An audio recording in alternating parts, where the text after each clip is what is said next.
my name is Joel Willens. I am the author of 101 Very Finnish Problems, which sadly, in the camera, is backward. I'll be taking a problem from 101 Very Finnish Problems, which is currently backwards, and I'll be discussing it. So the first one that I thought I'd go for this week, on our very first week, in honour of the fact that autumn is soon to be upon us, is problem number 22. When it's too dark and when it's too light. For myself, I do have some problems when I know that the winter is upon us, the long dark of Mordor, and it does make me slightly anxious. But so far, we're still in autumn. We can still pretend that we have plenty of time before we're actually not seeing the sun. Yeah, I mean, in the book itself, one of the lines I say is, in short, for large chunks of winter, living in Finland is like living inside an aircraft hangar. And I think that's a valid point. I think it's valid. I mean, it's dark and grey. And unless you're a goth or enjoy hibernation, the likelihood is that this perpetual netherworld will get you down. So what are my top tips for surviving winter? Well, in the time I've been here, I've found there are basically three options. Is the cheapest option, and is very distinctly Finnish, is the idea of buying a sunshine lamp. Now, when I first heard this, I thought it was like a gag or something, because clearly you can't capture sunshine in a lamp. But I was wrong, because in Stockholm they have a whole range of different lamps that you can use to recreate the idea of sunshine.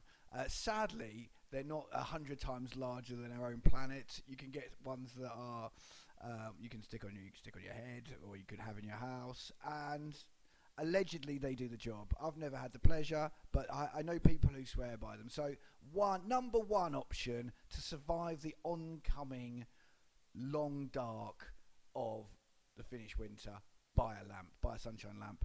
The option that I like to go for is option 2, which I've listed here, which is to do what migrating birds do and head south.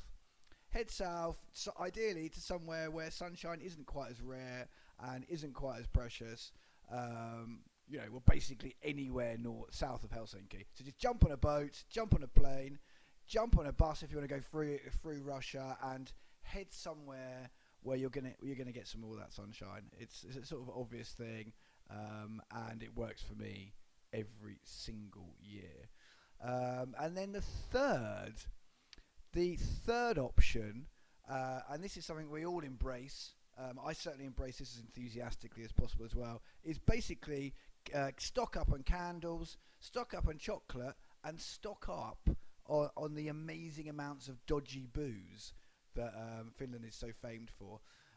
I mean, there's so many options. We're spoilt for choice, and you can totally understand why pikkujoulut are so important, because let's face it, I mean, if you've got 4.5-5 months of perpetual darkness, then as many parties for as little reason as possible is absolutely the way forward. So go crazy on the candles, go crazy on the chocolate. I don't need to tell you people this. Everyone knows this. But if you're new to Finland, and I know there may be some people listening to that who will be the case, this is if it's your first, second, or third winter, and if you mentally want to prepare, chocolate, candles, booze, loads of booze, as sweet booze as possible, ideally. So they're my 3 top tips.